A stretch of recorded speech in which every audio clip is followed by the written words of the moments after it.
Asthma. Asthma श्वास की बीमारी।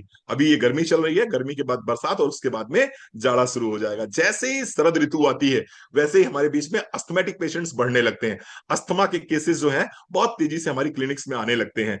होता क्या है बेसिकली, आपकी जो आप ब्रीथ करते हो, यो ब्रीथ जो है आपके लास्ट लंग्स के लास्ट पार्ट जो एल्वेलाई होती है वहां तक आपकी ऑक्सीजन पहुंचती ही नहीं है। और पूरी पूरी रात पेशेंट बैठ के काट देता है। जैसे ही लेटता है उसको सांस लेते नहीं बनती है, तो क्या करता है वो बैठ जाता है। जैसे वो बैठ जाता है उसको थोड़ी सी आराम मिल जाती है। पूरी पूरी रात लोग बैठ के काट देते हैं। जब वो खांसी आती है तो ऐसा लगता है जैसे गले से खांसी आ रही है, एक सीटी सी बजती है गले से, उसको हम बोलते हैं अस्थमा। अगर किसी को अस्थमा हो जाए तो क्या करना चाहिए? तो क्या करना चाहिए आइए समझते हैं। सबसे पहले तो आपको लेना होगा तुलसी। तुलसी की एक गोली सुबह, एक गोली शाम। अस्थमा के केस में तुलसी की एक गोली सुबह, एक गोली शाम को। अगेन रेस्पिरेटरी डिसऑर्डर है तो क्या लगेगा? टर्मरिक लगेगा। टर्मरिक की एक गोली सुबह, एक गोली शाम को। और इसके साथ साथ में गार्लिक का एक कैप्सूल सुबह, एक कैप्सूल शाम।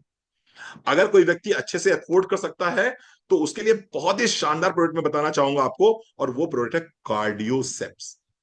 Cordyceps. Cordyceps one of the best product है रेस्पिरेटरी डिसऑर्डर्स के लिए। तो बहुत ध्यान से समझिएगा, अगर किसी को भी ब्रोंकाइटिस है, किसी को भी अस्थमा है, किसी को भी किसी भी तरह का रेस्पिरेटरी डिसऑर्डर है, तो वो अपनी जो मॉडर्न मेडिसिन चल रही हैं उन मेडिसिन के साथ साथ में यदि टर्मरिक, गार्लिक, तुलसी, उसके साथ में अगर आप 7 to 8 ड्रॉप्स कॉर्डिसेप्स की मॉर्निंग में एक पानी में मिला के और शाम को पानी में मिला के लेते हैं, और अगर इस पानी में आपने हनी विद जिंजर और मिला दिया तो निश्चित रूप से और फायदा इसका होगा। इसी में आपने अष्ट तुलसी ड्रॉप मिला दी, आपने 8 ड्रॉप्स मिला दी तो और फायदा होगा।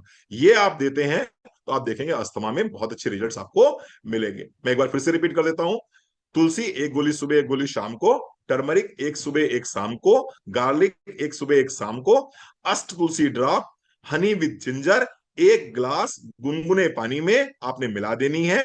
और उसी में आपको कॉर्डिसेप्स के 7 से 8 बूंद ले लेनी है। अगर ये कंटिन्यू आप करते हैं तो आप पूरे विंटर अगर ये करेंगे तो निश्चित रूप से आप मान के चलिए आपको अस्थमेटिक अटैक्स नहीं आएंगे। आप अस्थमा जैसी भयावह बीमारी से, दर्द देने वाली बीमारी से, दुख देने वाली बीमारी से बच सकते हैं।